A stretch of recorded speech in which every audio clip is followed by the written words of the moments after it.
السلام علیکم ورحمت الله وبرکاتہ. ملګرو ډېر افسوس مقام دی چې د واده په ورځ باندې د واده زلمې او ناوې چې هغه دواړه مړه شولو او واده په غم باندې بدل شو. ملګرو د واده زلمې او د ناوې په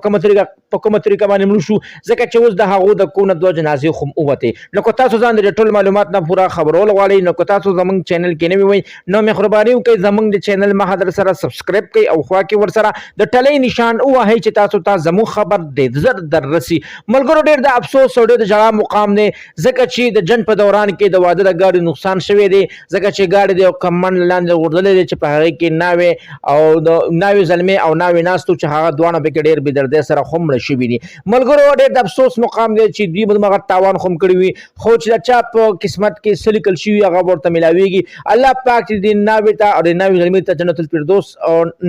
نصیب کی او الله پاک د دوی کور والا ته د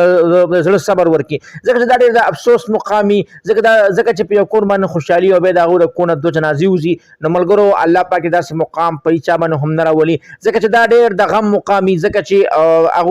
هغه کور کې بېګا تماشې شوي میندې خویندې ترویانې مې ډېر خوشحاله شوي چې راشه یو د واده زلمی دی او چې کوم د جنیا کور ولې هغه هم ډېر سخت خوشحاله شوي. ملګرو چې څه قسمت کې د قسمت سره نه میلاویږي او الله پاک داسې مقام نه مؤمن مسلمانو ساتي ځکه چې دا ډېر د خفګان مقام دی او الله پاک چې د دوی او د دې جینۍ او د هلک مو پلار له زړه صبر ورکړي ځکه چې څه الله پاک ته منظوره وه نو هغه وشو. السلام.